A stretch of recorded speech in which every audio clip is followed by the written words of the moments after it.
ಭಾರತೀಯ ಸಾಂಸ್ಕೃತಿಕ ಉತ್ಸವವನ್ನು ಅರ್ಪಿಸಿದ್ದು ನಾವೆಲ್ಲ ಅಭಿಮಾನ ಪಡುವಂತಹದ್ದು. ಇಡೀ ಸಾಂಸ್ಕೃತಿಕ ಉತ್ಸವವನ್ನು ಈ ಶತಮಾನದ ಸಂತ ಸಿದ್ದೇಶ್ವರ ಅಪ್ಪಾಜಿ ಅವರಿಗೆ ಇದರ ಅರ್ಪಣೆಯಾಗಿದೆ. ಒಬ್ಬ ಸಂತ, ಅವರು ನಮ್ಮ ಕಣ್ಣೆದುರಿಗಿಲ್ಲ, ಆದರೂ ಸಹಿತ ಇಂದು ನಮ್ಮ ಸ್ಮೃತಿ ಪಟಲದಲ್ಲಿ, ಹೃದಯದಲ್ಲಿ, ಮನದ ಅಂತರಾಳದಲ್ಲಿ ಅವರ ಮಾತುಗಳು ಪ್ರತಿಧ್ವನಿಸ್ತಾ ಇವೆ. ಒಬ್ಬ ಸಂತ, ಅವರು ಶತಮಾನದ ಸಂತರು. ಒಬ್ಬ ಸಂತ ಹೇಗಿರಬೇಕು ಅನ್ನೋದಕ್ಕೆ ತಾವೇ ವ್ಯಾಖ್ಯಾನ ಆದರು. ಒಬ್ಬ ಸಂತ ಹೇಗಿರಬೇಕು, ಸ್ವಂತಕ್ಕ ಏನೂ ಇರಲಿಲ್ಲ, ಸಂತೋಷಕ್ಕೆ ಕೊರತೆ ಇರಲಿಲ್ಲ, ಅಂಥವರಿಗೆ ಸಂತರನ್ನಬೇಕಷ್ಟೆ. ಸ್ವಂತಕ್ಕೆ ಏನೂ ಇರಲಿಲ್ಲ, ಸಂತೋಷಕ್ಕೆ ಕೊರತೆಯೇ ಇರಲಿಲ್ಲ, ಅಂಥವರಿಗೆ ಸಂತರನ್ನಬೇಕು. ಅಂಥ ಶತಮಾನದ ಸಂತನಿಗೆ ಈ ಅಭೂತಪೂರ್ವ ಸಮಾರಂಭ ಅರ್ಪಣೆಯಾಗಿದೆ. ಈ ಭಾರತೀಯ ಸಾಂಸ್ಕೃತಿಕ ಉತ್ಸವದ ಸಮಾರೋಪ ಸಮಾರಂಭ. ಈ ಸಮಾರೋಪ ಸಮಾರಂಭದಲ್ಲಿ ದೇಶದ ಅಲ್ಲ, ವಿಶ್ವದ ಮೂಲೆ ಮೂಲೆಗಳಿಂದ ಭಾರತದ ಮಣ್ಣ, ಗಾಳಿ, ಬೆಳಕನ್ನು ಉಂಡು ವಿದೇಶದಲ್ಲಿದ್ದೂ ಸಹಿತ ತಮ್ಮತನವನ್ನು ಉಳಿಸಿಕೊಂಡಿರುವಂಥ ಅನಿವಾಸಿ ಭಾರತೀಯರೆಲ್ಲ ನಮ್ಮ ಜೊತೆಗಿದ್ದಾರೆ. ಇವ್ರನ್ನೆಲ್ಲ ಪಾಟೀಲ್ಜಿ ಎಲ್ಲೆಲ್ಲಿ ಹುಡುಕ್ಯಾರಂತ. ಕಬ್ ढूंढे, कैसे ढूंढे, कहाँ ढूंढे, इन सबको कहाँ से उठा के लाए यहाँ पर. ಇವ್ರನ್ನೆಲ್ಲ ಕೂಡಿಸ್ಯಾರ. ತಾವು ನೋಡಿದ್ರ ಕುಂಟ್ತಾರ, ತಾವು ಕುಂಟ್ತಾರ, ರೇಸ್ನ್ಯಾಗ ಉಸೇನ್ ಬೋಲ್ಟನ್ ಗತೆ ಓಡ್ತಾರ. ಉಸೇನ್ ಮತ್ತು ಇವ್ರು ತಾವು ಓಡೋದಲ್ಲ, ಮಗ್ಲಿದ್ದವ್ರು ನೋಡಿಸ್ತಾರ ಪಾಟೀಲ್ಜಿ. ಉಸೇನ್ ಬೋಲ್ಟ್ನು ಓಡ್ತಾನ, ಇವರು ಓಡ್ತಾರ. ವ್ಯತ್ಯಾಸ ಇಷ್ಟೇ, ಉಸೇನ್ ಬೋಲ್ಟ್ ಕಾಲಿನಿಂದ ಓಡದರ ಪಾಟೀಲ್ಜಿ ಕಾಲದೊಂದಿಗೆ ಓಡುತ್ತಾರೆ. ಇದು ವ್ಯತ್ಯಾಸ. ಇದು ಇವ್ರನ್ನೆಲ್ಲ ಎಲ್ಲೆಲ್ಲಿ ಸಾಧನೆ ಮಾಡಿದ ಅವ್ರನ್ನೆಲ್ಲ ಕರ್ಕೊಂಡ್ಬಂದು ನಿಮ್ಮಲ್ಲಿ ಒಂದು ಸ್ಪಾರ್ಕ್, ರಾಷ್ಟ್ರೀಯತೆಯ ಒಂದು ಸ್ಪಾರ್ಕ್ ನಿಮ್ಮ ಎದೆಯೊಳಗೆ ಮೂಡಿಸಬೇಕಂತ ಕರ್ಕೊಂಡ್ಬಂದಾರ. ಅವ್ರನ್ನೆಲ್ಲ ನೋಡಿದ್ರೆ ಇಷ್ಟು ಸಂತೋಷ ಅನ್ನಿಸ್ತದೆ. ನಾವು ಇಷ್ಟು ದಿವಸ ಬರೇ ಆ ಸಿನಿಮಾ ಈ ಸಿನಿಮಾದ ರೀಲ್ ಹೀರೋಗಳಿಗೆ ಪ್ರದರ್ಶನ ಇತ್ತು. ಇವತ್ತು ರಿಯಲ್ ಹೀರೋಗಳು ನಿಮ್ಮ ಎದುರಿಗೆ ಕುಂತಾರೆಲ್ಲ. ರಿಯಲ್ ಹೀರೋಗಳು ಅವರೆಲ್ಲ.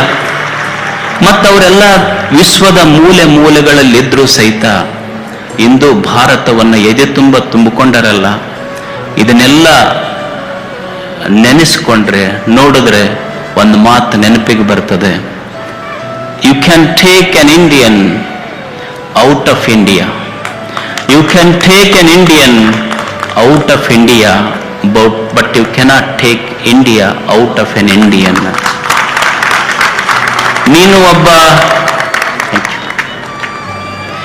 ನೀವು ಒಬ್ಬ ಭಾರತೀಯನನ್ನ ಭಾರತ ದೇಶದಿಂದ ಹೊರಗೆ ತಗೊಂಡು ಹೋಗಬಹುದೇ ಹೊರತು ಭಾರತವನ್ನ ಭಾರತೀಯನ ಎದೆಯಿಂದ ಹೊರಗೆ ಹಾಕಲಿಕ್ಕೆ ಸಾಧ್ಯ ಇಲ್ಲ ಅನ್ನೋದಕ್ಕೆ ಆ ಸಾಧಕರ ಸಾಕ್ಷಿ. ಇವತ್ತು ಅವರೆಲ್ಲರನ್ನ ಕೂಡಿಸಿಕೊಂಡು ಇಂದು ಇಲ್ಲಿ ಭಾರತೀಯ ಸಾಂಸ್ಕೃತಿಕ ಉತ್ಸವ ನಡೆದಿದೆ. ಭಾರತ ಅಂದ್ರೇನು? ಏನು ಭಾರತ? ಭಾರತ ಅಂದ್ರ ಇದೊಂದು ಭೌಗೋಳದ ಒಂದು ತುಣುಕಲ್ಲ, ಇತಿಹಾಸದ ಒಂದು ಅಧ್ಯಯನ ಅಲ್ಲ, ಉಪಮೆಗೆ ಸಿಲುಕದ ಒಂದು ಮಹಾಕಾವ್ಯ ಭಾರತ. ಇದು ಭಾರತವನ್ನು ಕುರಿತು ನಮ್ಮಂಥವ್ರು ಹೇಳುವುದಲ್ಲ, ನಮ್ಮ ದೇಶದವರು ಭಾರತವನ್ನು ಅಭಿಮಾನ ಪಡುವುದು ದೊಡ್ಡದಲ್ಲ. ವಿದೇಶದ ಜನ ಈ ಮಣ್ಣಿನ ಬಗ್ಗೆ, ಈ ನೆಲದ ಬಗ್ಗೆ ಎಷ್ಟು ಅಭಿಮಾನ ಅವರಿಗೆ. ಮಾರ್ಟಿನ್ ಲೂಥರ್ ಅಂತಿದ್ರು, ಅಮೆರಿಕದ ಮಾರ್ಟಿನ್ ಲೂಥರ್.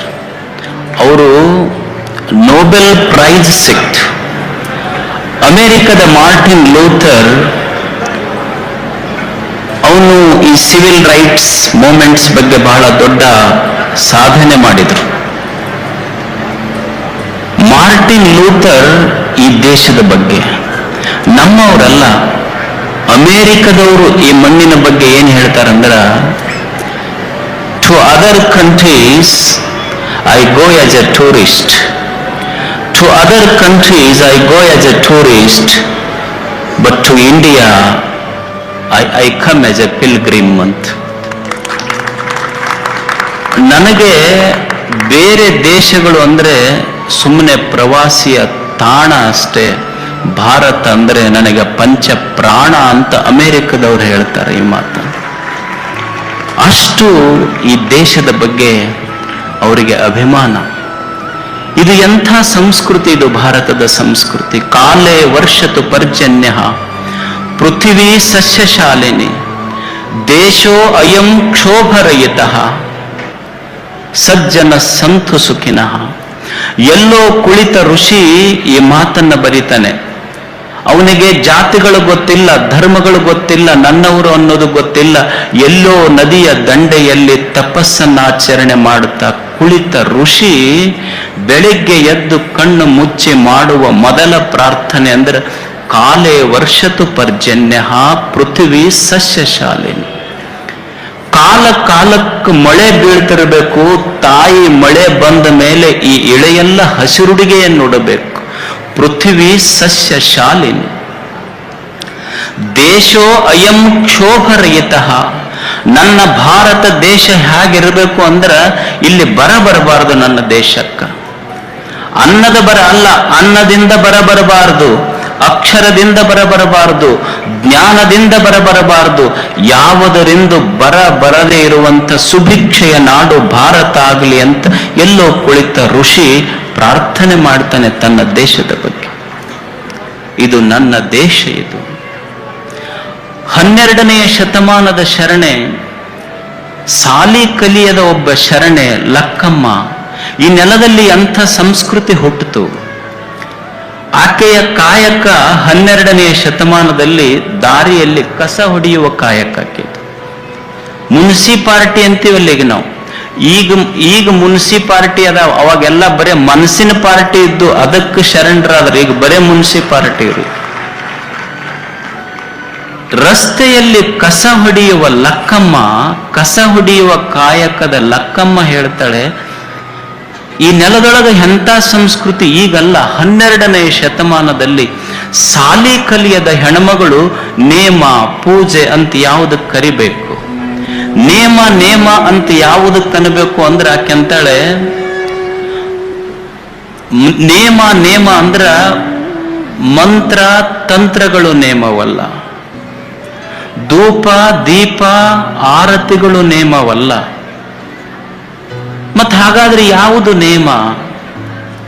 ಮಂತ್ರ ತಂತ್ರಗಳು ನೇಮವಲ್ಲ, ಧೂಪ ದೀಪದ ಆರತಿಗಳು ನೇಮವಲ್ಲ, ಅರ್ಚನೆ ಪೂಜನೆ ನೇಮವಲ್ಲ. ನಿಜವಾದ ನೇಮ ಯಾವುದು ಅಂದ್ರೆ ಜೀವನದೊಳಗ ಇನ್ನೊಬ್ಬರ ಮನೆ ಮುಂದೆ ಕೈ ಒಡ್ಡಿ ಬೇಡದೆ ಬದುಕು ಇದೆಯಲ್ಲ, ಅದು ನಿಜವಾದ ನೇಮ, ಅದು ನಿಜವಾದ ಪೂಜೆ. ಪರಧನ ಪರಸ್ತ್ರೀ ಪರದೈವಕ್ಕೆರಗ ದಿಪ್ಪುದೇ ಶಂಭ ಜಕ್ಕೇಶ್ವರನಲ್ಲಿ ನಿಜ ನೇಮ ಕಾಣಿರು. ಏನ ಮಾತುಗಳು, ಸತ್ಯಕ್ಕನ ಮಾತೆಷ್ಟು ಅದ್ಭುತ. ಸಾಲಿ ಕಲಿಲಾರ್ದ ಹೆಣ್ಮಗಳು ಹಿಡಿದಿದ್ದು, ಸಾಲಿ ಕಲ್ತವ್ರಲ್ಲ. ಸಾಲಿ ಕಲ್ತವ್ರ ಮಾತುಗಳು ಬೇರೆ ಇರುತ್ತವ, ಸಾಲಿ ಕಲ್ತವ್ರ ಮಾತೇ ಬೇರೆ. ಸಾಲಿ ಕಲಿಲಾರ್ದ ಹೆಣ್ಮಗಳು. ನೀವು ಮುಂದೆ ಮತ್ತೆ ಬರ್ರಿ, ಈ ನೆಲದ ಕವಿ ಹೇಳ್ತಾನೆ, ಯಾರಾದ್ರೂ ನೀರಡಿಸಿ ನಿನ್ನ ಮನಿ ಮುಂದೆ ಬಂದು ನಿಂತ್ರ ಅವರು ಜಾತಿ ನೋಡಬೇಡೋ. ನೀರಡಿಸಿ ಬಂದ ಸಹೋದರನಿಗೆ ನೀರನ್ನು ಕೊಡಲು ಮನು ಧರ್ಮ ಶಾಸ್ತ್ರವನ್ನೇ ಗೋಗೆರೆಯಬೇಕೇನು? ನಿನ್ನ ಮನೆ ಮುಂದೆ ಹೊಟ್ಟಿ ಹಸ್ತೈತಂತ ಒಬ್ಬ ವ್ಯಕ್ತಿ ಬಂದು ನಿಂತ್ರ, ನನಗೆ ನೀರಡಿಕೆ ಆಗೈತಂತ ಬಂದು ನಿನ್ನ ಮನೆ ಮುಂದೆ ನಿಂತ್ರ ಅವನ ಜಾತಿ ನೋಡಬೇಡೋ. ಎದೆಯ ಧ್ವನಿಗೂ ಮಿಗಿಲು ಶಾಸ್ತ್ರವಿಹುದೇನೋ. ಜಾತಿಯನ್ನು ನೋಡಿ ಸಮಾಜ ಕಟ್ಟುವುದು ಬೇಡ, ನೀತಿಯ ಮೇಲೆ ಸಮಾಜ ಕಟ್ಟಬೇಕು ಅಂತ ಹೇಳಿದ ನೆಲದ ಸಂಸ್ಕೃತಿ ಇದು ಭಾರತದ ಸಂಸ್ಕೃತಿ. ಟಾಟಾ, ಒಮ್ಮೆ ಸಚಿನ್ ತೆಂಡೂಲ್ಕರ್ ಅವರು ಟಾಟಾ ಅವ್ರಿಗೆ ಭೇಟಿಯಾಗಿದ್ರಂತ. ಅವ್ರು ಕೇಳಿದ್ರಂತ, ಇದು ಎಲ್ಲೋ ಒಂದು ಆರ್ಟಿಕಲ್ ನಲ್ಲಿ ಓದ್ತಾ ಇದ್ದೆ ನಾನು. ಟಾಟಾ ಕೇಳಿದ್ರಂತ ಅವ್ರು, ಟಾಟಾ ಅಂದ್ರೆ ಏನು? ಅವಾಗ ರತನ್ ಟಾಟಾ ಹೇಳಿದ್ರಂತ, ಟಾಟಾ ಅಂದ್ರೆ ಏನೂ ಅಲ್ಲ ಸಚಿನ್ ಜಿ, ಟಾಟಾ ಅಂದ್ರೆ ಏನೂ ಅಲ್ಲ, ಪ್ರಸಂಗ ಬಂತು ಅಂದ್ರೆ ಭಾರತ ದೇಶಕ್ಕೆ ಅವಶ್ಯಕತೆ ಇತ್ತು ಅಂದ್ರೆ ನನ್ನ ಇಡೀ ಸಂಪತ್ತನ್ನ ದೇಶಕ್ಕಾಗಿ ಕೊಡುವುದೇ ಇದು ಟಾಟಾನ ಅರ್ಥ ಅಂತ ಹೇಳಿದ್ರಂತ. ಅಂದ್ರೆ ಪ್ರಸಂಗ ಬಂತು ಅಂದ್ರೆ ದೇಶಕ್ಕಾಗಿ ನಮ್ಮನ್ನು ನಾವು ಅರ್ಪಿಸಬೇಕನ್ನುವುದು ಇದು ಟಾಟಾ ಹೇಳಿದ ಪಾಠ ನಮಗೆಲ್ಲ. ನಮಗೆ ಇಂಥ ಪಾಠ ಹೇಳಕ್ ಬಂದ್ರೆ ಹೇಳಿದವರಿಗೆ ಟಾಟಾ ಅಂತ ಕಳಿಸ್ತೀವಿ ನಾವು ಅಷ್ಟೇ. ನಮ್ಮ ಸಂಸ್ಕೃತಿ ಟಾಟಾನ ಸಂಸ್ಕೃತಿ ಅಲ್ಲ, ನಮ್ದು ತಾತ ಸಂಸ್ಕೃತಿ ಅಷ್ಟೇ. ನಮ್ದು ತಾತ ಸಂಸ್ಕೃತಿ ನಮ್ದು. ಯಾರೋ ಒಬ್ರು ಹೇಳಿದ್ರ ನಮ್ಮೂರಾಗ ಸೂಜಿ ನುಂಗ್ತಾರ್ರಿ.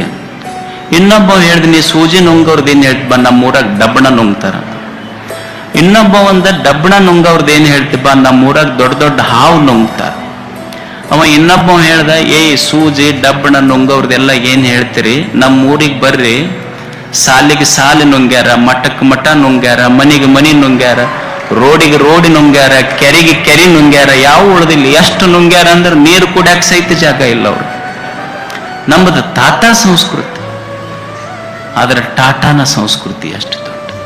ಇಂಥದ್ದು ಈ ನೆಲದ ಸಂಸ್ಕೃತಿ ಇದು. ಮದರ ಇಂಥದರ ಮಧ್ಯದಲ್ಲಿ ಎಷ್ಟು ಭಾರತೀಯ ಸಾಂಸ್ಕೃತಿಕ ಉತ್ಸವಗಳನ್ನ ಪಾಟೀಲ್ಜಿ ಅವರು ಇಲ್ಲಿ ನಡೆಸ್ಕೊಂಡು ಬಂದಿದ್ದಾರೆ ಕರ್ನಾಟಕದಲ್ಲಿ. ಕರ್ನಾಟಕದ ಬೇರೆ ಭಾಗದಲ್ಲಿಯೂ ಇದನ್ನು ನಡೆಸಿದ್ದಾರೆ, ಕರ್ನಾಟಕದಲ್ಲಿಯೂ ಸಹಿತ ಇದನ್ನ ಕಲಬುರಗಿಯಲ್ಲಿ, ಜೊತೆಗೆ ಇಂದು ಸೇಡಂನಲ್ಲಿ ಈ ಭಾರತೀಯ ಸಾಂಸ್ಕೃತಿಕ ಉತ್ಸವ ನಡೀತಾ ಇದೆ. ಬಹಳ ಮಂದಿಗೆ ಅನಿಸ್ಬೋದು, ಯಾಕಿಷ್ಟು ಪದೇ ಪದೇ ಇದನ್ನ 3 ವರ್ಷಕ್ಕ 4 ವರ್ಷಕ್ಕ ಈ ಭಾರತೀಯ ಸಾಂಸ್ಕೃತಿಕ ಉತ್ಸವಗಳನ್ನು ನಡೆಸೋದು ಏನ್ ಲಾಭ ಐತೆ ಇದರಿಂದ? ನೀವು ನೋಡ್ರಿ, ಹೊಟ್ಟಿ ಹಸಿತಂದ್ರೆ ನಿಮಗ ಎಲ್ಲಿ ಬೇಕಲ್ಲಿ ದಾಬಾ ಸಿಗ್ತಾವ, ಎಲ್ಲಿ ಬೇಕಲ್ಲಿ ಹೋಟೆಲ್ ಸಿಗ್ತಾವ. ನಿಮ್ಮ ಹೊಟ್ಟಿ ತುಂಬಿಸ್ಕೊಳ್ಳೋ ಸಲುವಾಗಿ ದಾಬಾ ಸಿಗ್ತಾವ, ಹೋಟೆಲ್ ಸಿಗ್ತಾವ, ರೆಸ್ಟೋರೆಂಟ್ ಸಿಗ್ತಾವ, ಪಾನಿಪುರಿ ಸಿಗ್ತೈತಿ, ಸಮೋಸ ಸಿಗ್ತೈತಿ, ಪಿಜ್ಜಾ ಸಿಗ್ತೈತಿ, ಬರ್ಗರ್ ಸಿಗ್ತೈತಿ. ಆದ್ರೆ ನೆತ್ತಿ ತುಂಬಿಸ್ಕೊಳ್ಳುವ ಸಲುವಾಗಿ ಒಂದಾದ್ರೂ ರೆಸ್ಟೋರೆಂಟ್ ಬೇಕಲ್ಲ, ಇದು ನೆತ್ತಿ ತುಂಬಿಸಿಕೊಳ್ಳುವ ರೆಸ್ಟೋರೆಂಟ್ ಇದು ಅಷ್ಟೇ. ನೆತ್ತಿ ತುಂಬಿಸ್ಕೊಳ್ಳಕ್ ಒಂದರ ಬೇಕಲ್ಲ ಇದು ಅಂತ. ಮನುಷ್ಯನ ಮನಸ್ಸೇನಿದೆ, ಸಾಧನೆ ಸಾಧನೆ ಅಂದ್ರೆ ಏನಲ್ಲ, ಮನದ ಹೀನ ವಿಷಯಗಳನ್ನು ತೆಗೆದು, ಮನದ ಹೀನ ವಿಷಯಗಳನ್ನು ಸರಿಸಿ ಮನಸ್ಸನ್ನ ಒಳ್ಳೆಯ ವಿಷಯಗಳ ಕಡೆ ಹರಿಸುವುದೇ ಸಾಧನೆ ಅಷ್ಟೆ. ಇಷ್ಟೆಲ್ಲ ಸಾಧಕರನ್ನು ಕರ್ಕೊಂಡ್ಬಂದಿದ್ದಾರ, ದೇಶ ವಿದೇಶಗಳಿಂದ ಉತ್ತಮ ವಾಕ್ಯಗಳನ್ನು ಕರ್ಕೊಂಡ್ಬಂದಾರ. ಇವ್ರನ್ನೆಲ್ಲ ಕರ್ಕೊಂಡು ಬಂದು ನಮಗೆಲ್ಲ ಪರಿಚಯಿಸ್ತಾ ಇದ್ದಾರೆ. ಇದು ಮನುಷ್ಯನ ಮನಸ್ಸು ಏನಂದ್ರೆ ಇದಕ್ಕೆ ಹಂಗ ಬಿಡೋದಲ್ಲ, ಪ್ರತಿ ಕ್ಷಣ ಹೊಸದು ಕಲಿಸ್ತಿರ್ಬೇಕು, ಇದಕ್ಕೆ ಸಂಸ್ಕಾರ ಕೊಡ್ತಿರ್ಬೇಕು. ನೀ ಎಷ್ಟೇ ಸಂಸ್ಕಾರ ಕೊಡ್ರಿ ಅದು ಮತ್ತೆ ಕೆಡ್ತಿರ್ತದೆ, ಮತ್ತೆ ಕೊಡ್ತಿರ್ಬೇಕಷ್ಟೆ. ಎಷ್ಟು ದಿವಸ ಕೊಡುದ್ರಿ ಅಂದ್ರೆ ಕೊಡೋದೇ ಹಂಗೆ. ಈಗ ನೀವು ಹಳ್ಳಿಗಳಲ್ಲಿ ಶೇಂಗಾ ಬಿತ್ತೀರಿ, ಶೇಂಗಾ ಹೆಂಗ್ ಬಿತ್ತೀರಿ ಹೇಳ್ರಿ? ಶೇಂಗಾ ಸೊಟ್ಟಿ ತೆಗೆದು ಬಿತ್ತಿರೋ ಇಲ್ಲೋ? ಸೊಟ್ಟಿ ತೆಗೆದ ಬಿತ್ತೀರಿ, ಆದ್ರೂ ಹುಟ್ಟಿ ಬರುವಾಗ ಮತ್ತ ಸೊಟ್ಟಿ ತಗೊಂಡ ಬರ್ತೈತದ. ಹಂಗಿದು ಮನಸ್ಸು ಹಿಂಗ ಒಂದು ಸಂಸ್ಕೃತಿ ಉತ್ಸವದಾಗ ಇವರನ್ನು ನೋಡಿ ಮಾತು ಕೇಳಿ ನಾನು ಹಂಗ ಆಗ್ಬೇಕು ಅನಿಸ್ತೈತಿ. ಮನೆಗೆ ಹೋದ ಕೂಡಲೇ ಸಂಸಾರ ಮತ್ತ ಅದನ್ನು ಸೊಟ್ಟಿ ಮುಚ್ಚಿ ಹಾಕಿ ಸೊಟ್ಟಿ ತಗೊಂಡ ಬರ್ತೈತಿ ಮುಂದಿನ ವರ್ಷ ಬರುವಾಗ. ಇದು ಹಂಗ ಸಂಸ್ಕಾರ ಕೊಡ್ತಿರ್ಬೇಕಷ್ಟೇ ಇದಕ್ಕೆ. ಯಾಕಂದ್ರ ಮನಸ್ಸಿಗೆ ಸಂಸ್ಕಾರ ಇರದೇ ಇದ್ರೆ ಇದು ಕೆಡ್ತೈತಿ. ಒಂದು ಹುಡುಗಗ ಉಗುರು ಕಡಿಯೋ ಚಟ ಇತ್ತಂತ, ಈ ಕೈಯಾಗಿನ ಉಗುರು ಕಡಿತಿತ್ತಂತದ್ದು, ಬಹಳ ಉಗುರು ಕಡಿಯೋ ಚಟ ಅದಕ್ಕೆ. ಆ ಊರಿಗೆ ಒಬ್ಬರು ಯೋಗಾಸನ ಕಲಿಸೋ ಗುರುಗಳು ಬಂದಿದ್ರಂತ. ಯೋಗಾಸನ ಕಲಿಸೋ ಗುರುಗಳು ಬಂದಿದ್ರಲ್ಲ, ಅವ್ರವ್ವ ಆ ಹುಡುಗನ ಕರ್ಕೊಂಡು ಆ ಯೋಗಾಸನ ಕಲಿಸೋ ಗುರುಗಳ ಹತ್ರ ಬಂದಂತ, ಏನ್ರಿ ನಮ್ಮ ಹುಡುಗ ಬರೇ ಕೈಯಾಗಿನ ಉಗುರು ಕಡಿಯೋ ಚಟ ಬಿದ್ದೈತಿ, ಅವ್ರು ಯೋಗಾಸನ ಕಲಿಸೋ ಗುರುಗಳು ಅಂದ್ರೆ ಇದೆಷ್ಟ್ರ ಕೆಲಸ ಬಾ, ನಾ ಸೀದಾ ಮಾಡ್ತೀನಿ ಅವನಿಗೆಲ್ಲ ಯೋಗಾಸನ ಹಾಕಿದ್ರು ಕಲ್ಸಿದ್ರು. 1 ವರ್ಷ ಆಯ್ತು, ಮುಂದಿನ ವರ್ಷ ಮತ್ತೆ ಆ ಗುರುಗಳು ಮತ್ತೆ ಯೋಗಾಸನ ಕಲಿಸ್ಲಿಕ್ಕೆ ಆ ಊರಿಗೆ ಬಂದಿದ್ರು. ಅವರೂ ಭೇಟಿ ಆದ್ಲು. ಹೆಂಗದನವ ನಿನ್ನ ಮಗ ಅಂತ ಕೇಳಿದ್ರು. ಅವಾಗ ಅವ್ರವ್ ಹೇಳ್ದಂತೆ, ಯಪ್ಪ ಮೊದಲ ಚಲೋ ಇತ್ತಿದೆ ಈಗ ಭಾಳ ಕೆಟ್ಟೈತೆ ಅಂದ್ಲಕ್ಕಿ. ಅವಾಗ ಅವ್ರ ಗುರುಗಳಂದ್ರೆ ಏನಾಗೈತಿ? ಯಪ್ಪ ಮೊದಲ ಕೈಯಾಗಿನ ಉಗುರು ಕಡಿತಿತ್ತು, ಈಗ ನೀ ಯೋಗಾಸನ ಕಲ್ಸಿಂದ ಕಾಲು ಹೆಗಲ್ ಮೇಲೆ ಹಾಕೊಂಡು ಹೆಗಲ್ ಮೇಲಿನ ಉಗುರು ಕಲ್ತೈತಿ, ಕಾಲನ ಉಗುರು ಕಡಿಯಕತ್ತೈತಿ ಈಗ ಅದು. ಅಂದ್ರೆ ಮನಸ್ಸು ಇದು ಸಂಸ್ಕಾರ, ಇದು ಅಷ್ಟೇ ಬಿಡುವುದಿಲ್ಲ. ಎಷ್ಟು ದಿವಸ ಮಾಡ್ಬೇಕ್ರಿ ಅಂದ್ರೆ ಹಂಗ ಮಾಡ್ತಾ ಹೋಗೋದು, ಇದಕ್ಕೆ ಕೊನೆ ಇಲ್ಲ. ಸ್ಟಿಲ್ ಯುವರ್ ಲಾಸ್ಟ್ ಬ್ರೆತ್, ಕೊನೆಯ ಉಸಿರಿರುವವರೆಗೆ ಹೋಗೋದು ಅಷ್ಟೇ, ಮಾಡ್ತಾ ಮಾಡ್ತಾ ಹೋಗೋದು. ಈಗ ನೀವು ಮನ್ಯಾಗ ತಾಯಂದ್ರೆ ಇರ್ತೀರಿ, ಈಗ ಖಾರ್ಬಳಿ ಮಾಡ್ತೀರಿ, ಸಾಂಬಾರ್ ಮಾಡ್ತೀರಿ, ಸಾಂಬಾರ್ ಮಾಡು ಬಗಣಿಯೊಳಗೆ ತಪ್ಪಿ ಚಹಾ ಮಾಡಿದ್ರಿ ಅಂದ್ರೆ ಹೆಂಗಿರ್ತೈತೆ ಅದು? ಖಾರ್ಖಾರ ಇರ್ತೈತೆ ಇಲ್ಲೋ? ಮತ್ ಖಾರ್ಖಾರ ಹೋಗ್ಬೇಕಾದ್ರೆ ಏನ್ ಮಾಡ್ಬೇಕು? ಏನೋ ಮಾಡೋದಿಲ್ಲ. ಅದಕ್ಕೆ ಆ ಸಾಂಬಾರಿನ ಬೊಗೋಣಿಯೊಳಗೆ ಚಹಾ ಮಾಡ್ಕೋಂತ ಹೋಗೋದು, ಒಂದು ದಿವ್ಸ ತಾನ ಸಿಹಿ ಹತ್ತೈತೆ ಅದು. ಹಂಗಿದು ಮನಸ್ಸಂದ್ರೆ ಇದು ಒಂಥರ ಕಾರ್ಬೇಳಿ ಬೊಗೋಣಿ ಇದ್ದಂಗಿದು, ಸಾಂಬಾರಿನ ಬೊಗೋಣಿ ಇದ್ದಂಗಿದು, ಖಾರ್ಖಾರ ಇರ್ತೈತಿ. ಯಾವಾಗ ಹೋಗ್ತೈತಿ ಅಂದ್ರೆ ದಿವಸ ಚಹಾ ಮಾಡ್ಕೋಂತ ಹೋಗೋದು. ಭಾರತೀಯ ಸಂಸ್ಕೃತಿಯ ಉತ್ಸವಗಳ ಇಂಥ ಒಂದು ಮಾಧುರ್ಯ ಸಿಹಿ ಈ ಮನಸ್ಸಿನೊಳಗೆ ಹಾಕೋಂತ ಹೋಗೋದು, ಒಂದ್ ದಿವ್ಸ ತಾನ ಖಾರ್ಖಾರ ಹೋಗುತ್ತ, ಕೆಟ್ಟ ವಾಸನೆಗಳನ್ನು ಬಿಡುತ್ತೈತಿದು ಅಷ್ಟೇ. ಇದನ್ನು ಕಲಿಸುವುದು ಮನಸ್ಸಿಗೆ, ಅದನ್ನ ಕಲಿಸುವುದಕ್ಕೋಸ್ಕರನೇ ಇದೊಂದು ಭಾರತೀಯ ಸಾಂಸ್ಕೃತಿಯ ಉತ್ಸವ. ಇಲ್ಲಿ ಈ ಸಂಸ್ಕೃತಿ ಉತ್ಸವದ ಟ್ಯಾಗ್ಲೈನ್ ಏನು ಅಂದ್ರ ಪ್ರಕೃತಿಯಿಂದ ಸಂಸ್ಕೃತಿಯೆಡೆಗೆ ಅಂತ. ಪಾಟೀಲ್ಜಿ ಅವರು ಕೊಟ್ಟ ಟ್ಯಾಗ್ಲೈನ್ ಏನು ಅಂದ್ರ ಪ್ರಕೃತಿಯಿಂದ ಸಂಸ್ಕೃತಿಯೆಡೆಗೆ. ಸಂಸ್ಕೃತಿ ಮತ್ತು ಪ್ರಕೃತಿ ಇವೆರಡೂ ಬೇರೆ ಬೇರೆ ಅಲ್ಲ. ಸಂಸ್ಕೃತಿ ಅಂದ್ರ ಸಮ್ಯಕ್ ಕರೋತಿ ಇತಿ ಸಂಸ್ಕೃತಿ, ಸಂಸ್ಕರೋತಿ ಇತಿ ಸಂಸ್ಕೃತಿ. ಸಂಸ್ಕೃತಿ ಅಂದ್ರೆ ಚೆನ್ನಾಗಿ ಮಾಡಲ್ಪಟ್ಟದ್ದು, ಚೆನ್ನಾಗಿ ಸಂಸ್ಕರಿಸಲ್ಪಟ್ಟದ್ದು ಸಂಸ್ಕೃತಿ. ಪ್ರಕೃತಿ ಅಂದ್ರೆ ಏನು? ಪ್ರಕೃತಿ ಅಂದ್ರೆ ಯಾವುದು ಪಂಚ ಮಹಾಭೂತಗಳಿಂದ ನಿರ್ಮಾಣವಾಗಿದೆಯೋ ಅದು ಪ್ರಕೃತಿ. ಪೃಥ್ವಿ, ಅಪ್ಪು, ತೇಜ, ವಾಯು, ಆಕಾಶ, ಮಣ್ಣು, ನೀರು, ಬೆಂಕಿ, ಗಾಳಿ, ಈ ಬಯಲು, ಇದರಿಂದ ಯಾವುದು ನಿರ್ಮಾಣವಾಗಿದೆಯೋ ಇದು ಪ್ರಕೃತಿ. ಸಂಸ್ಕೃತಿ, ಪ್ರಕೃತಿ ಮತ್ತು ಸಂಸ್ಕೃತಿ ಅವರು ಇಟ್ಟ ಟ್ಯಾಗ್ಲೈನ್ ಏನು ಅಂದ್ರೆ ಪ್ರಕೃತಿಯಿಂದ ಸಂಸ್ಕೃತಿಯ ಕಡೆಗೆ ಅಂತ. ನಾವೆಲ್ಲ ಈ ಪ್ರಕೃತಿಯೊಂದಿಗೆ ಬದುಕ್ತಾ ಇದ್ದೀವಲ್ಲ, ಸಂಸ್ಕೃತಿ ಯಾವಾಗ ನಮ್ಮ ಎದೆಯಲ್ಲಿ ಬರ್ತೈತಿ ಅಂದ್ರ ನಾವಿರುವ ಈ ಮಣ್ಣು, ನೀರು, ಗಾಳಿ, ಬೆಂಕಿ, ಬೆಳಕು, ಈ ಬಯಲೇನಿದೆ, ಈ ಪ್ರಕೃತಿ ಇದು ಬರೀ ಪ್ರಕೃತಿ ಅಲ್ಲ. ಈ ಪ್ರಕೃತಿ ಇದು ಪರಮಾತ್ಮನ ಪ್ರತಿಕೃತಿ ಅಂತ ನನ್ನ ಎದೆಯೊಳಗೆ ನಿಚ್ಚಲಾತು ಅಂದ್ರೆ ಅದು ನಿಜವಾದ ಸಂಸ್ಕೃತಿ ಅಷ್ಟೆ. ಇದು ಪರಮಾತ್ಮನ ಪ್ರತಿಕೃತಿ. ಇದು ಇದನ್ನ ಕೆಡಿಸದಂತೆ ಬದುಕುವುದೇ ನಿಜವಾದ ಸಂಸ್ಕೃತಿ. ಸಂಸ್ಕೃತಿ ಸಂಸ್ಕಾರ ಅಂದ್ರೆ ಏನಲ್ಲ, ಈ ಇರುವ ಪ್ರಕೃತಿಯನ್ನ ಕೆಡಿಸಬೇಡ. ನಾವೆಲ್ಲ ಬಹಳ ಮಂದಿ ಕೇಳ್ತೀವಿ, what is the purpose of life? ಜೀವನದ ಉದ್ದೇಶ ಏನಂತ ಬಹಳ ಮಂದಿ ಕೇಳ್ತಿರ್ತಾರೆ. ಏನ್ ಮಾಡ್ಬೇಕಂತ ಮಾಡಿರಪ್ಪ ನೀವೆಲ್ಲ? ನಿನ್ನ ಕಡೆಯಿಂದ ಏನು ಮಾಡ್ಲಿಕ್ಕೆ ಸಾಧ್ಯ ಇದೆ? ಒಬ್ಬ ಮನುಷ್ಯ ಏನು ಮಾಡಬಲ್ಲ? ಏನು ಹಿಮಾಲಯವನ್ನು ನಿರ್ಮಿಸಬಲ್ಲನೆ? ಗಂಗೆಯನ್ನು ನಿರ್ಮಿಸಬಲ್ಲನೆ? ಸಹ್ಯಾದ್ರಿಯನ್ನು ನಿರ್ಮಿಸಬಲ್ಲನೆ? ಮಣ್ಣು ನಿರ್ಮಿಸಬಲ್ಲನೆ? ಸೂರ್ಯನನ್ನು ನಿರ್ಮಿಸಬಲ್ಲನೆ? ಹರಿವ ಗಾಳಿಯನ್ನು ನಿರ್ಮಿಸಬಲ್ಲನೆ? ಮನುಷ್ಯನಿಂದ ಏನೂ ಮಾಡಲಿಕ್ಕೆ ಸಾಧ್ಯ ಇಲ್ಲ. ಅವ ಏನೂ ಮಾಡಲಿಕ್ಕೂ ಆಗೋದಿಲ್ಲ. ಅವ ಏನು ಮಾಡಬಹುದು? ಮನುಷ್ಯನ ಬದುಕಿನ ನಿಜವಾದ ಉದ್ದೇಶ ಅಂದ್ರ ಇವು ಏನೂ ನಿರ್ಮಾಣ ಮಾಡ್ಲಿಕ್ಕಾಗೋದಿಲ್ಲ. ಇವನ್ನೆಲ್ಲ ದೇವರು ಮಾಡಿಟ್ಟಾನ. ದೇವರು ಮಾಡಿಟ್ಟಿದ್ದನ್ನ ನೀನು ಕೆಡಿಸದಂತೆ ಬದುಕುದಿ ಅಂದ್ರೆ ಇದೇ ನಿಜವಾದ ಸಂಸ್ಕೃತಿ. ಇದು ಜೀವನದ ಉದ್ದೇಶ. Don't destroy what has been created by the creator. ಏನು ದೇವರು ನಿರ್ಮಾಣ ಮಾಡಿಟ್ಟಾನಲ್ಲ, ಯು ಡೋಂಟ್ ಡೆಸ್ಟ್ರಾಯ್ ಇಟ್. ಇದನ್ನು ಕೆಡಿಸಬೇಡ, ಇದನ್ನಷ್ಟೇ. ಇದು ನಿಜವಾದ ಸಂಸ್ಕೃತಿ. ಪ್ರಕೃತಿಯನ್ನು ಬಿಟ್ಟು ದೇವರದಾರೇನು? ಈ ನಿಸರ್ಗವನ್ನು ಬಿಟ್ಟು ದೇವರದಾರೇನು? ನಿಸರ್ಗವೇ ದೇವರು, ನಿಸರ್ಗ ದೇವರಂತ ಆರಾಧಿಸುವುದೇ ನಿಜವಾದ ಸಂಸ್ಕೃತಿ. ಈ ನೆಲದ ಋಷಿ, ಈ ನೆಲದ ಕವಿ, ಈ ನೆಲದ ಅನುಭಾವಿ ಅಲ್ಲಮನ ಮಾತೆಷ್ಟು ಅದ್ಭುತ. ನಾವು ಗುಡಿ ಗುಂಡಾರಗಳಂತೆ ಎಲ್ಲೆಲ್ಲೋ ಹೋಗ್ತೀವಿ, ನಿಜವಾದ ಗುಡಿ ಯಾವುದು? ನಾವು ತೀರ್ಥಕ್ಷೇತ್ರಗಳಂತೆ ಎಲ್ಲೆಲ್ಲೋ ಹೋಗ್ತೀವಲ್ಲ, ನಿಜವಾದ ತೀರ್ಥ ಯಾವುದು? ನಾವು ಹೋಮ ಹವನ ಅಂತ ಮಾಡ್ತೀವಲ್ಲ, ಯಾವುದು ನಿಜವಾದ ಹೋಮ, ಯಾವುದು ಧ್ಯಾನ, ಯಾವುದು ಮೌನ? ನಾವು ಮಾಡಿದ ಮೌನ, ನಮ್ಮ ಧ್ಯಾನಗಳು ಈ ನಿಸರ್ಗದ ಪೂಜೆ, ಪ್ರಕೃತಿಯ ಪೂಜೆಯನ್ನ ತನ್ನ ವಚನದೊಳಗ ಅಲ್ಲಮನ ಅನುಭವದ ಮಾತುಗಳೆಷ್ಟು ಅದ್ಭುತ. ಈ ಪ್ರಕೃತಿಯನ್ನ ಆರಾಧಿಸುವುದೇ, ಈ ಪ್ರಕೃತಿಯನ್ನ ಪೂಜಿಸುವುದೇ ನಿಜವಾದ ಸಂಸ್ಕೃತಿ ಅನ್ನುವುದನ್ನ ಅಲ್ಲಮ ತನ್ನ ಅನುಭವದ ನುಡಿಗಳಲ್ಲಿ ನಮ್ಮೆಲ್ಲರಿಗೆ ಮೆಲುಕು ಹಾಕ್ತಾನೆ. ಪೃಥ್ವಿಯ ನತಿಗಳೆದು ತೀರ್ಥಯಾತ್ರೆಗಳಿಲ್ಲ, ಪೃಥ್ವಿಯ ನತಿಗಳೆದು ಸ್ಥಾವರಗಳಿಲ್ಲ, ಅಪ್ಪುವ ನತಿಗಳೆದು ತೀರ್ಥಯಾತ್ರೆಗಳಿಲ್ಲ, ಅಗ್ನಿಯ ನತಿಗಳೆದು ಹೋಮ ಸಮಾಧಿಗಳಿಲ್ಲ, ವಾಯುವ ನತಿಗಳಿದು ನೇಮ ನಿತ್ಯಗಳಿಲ್ಲ, ಆಕಾಶವ ನತಿಗಳಿದ ಧ್ಯಾನ ಮೌನಗಳಿಲ್ಲ, ಗುಹೇಶ್ವರ ತಾನೆಂದರಿದವಂಗೆ ಇನ್ನಾವಂಗವೂ ಇಲ್ಲ. ಅವ ಅಂತಾನೆ, ಗುಡಿ ಗುಂಡಾರ ದೇವರು ಎಲ್ಲಿ ಹೊರಗಿಲ್ಲೋ, ನಮಗ ಅನ್ನ ಕೊಟ್ಟ ಭೂಮಿ ತಾಯಿ ಅದಳಲ್ಲ, ಈಕೆ ನಿಜವಾದ ದೇವತೆ. ಇದು ಆರಾಧಿಸು, ಇದಕ್ಕಿಂತ ದೊಡ್ಡ ದೇವರೆಲ್ಲಿದೆ ನಿನಗೆ?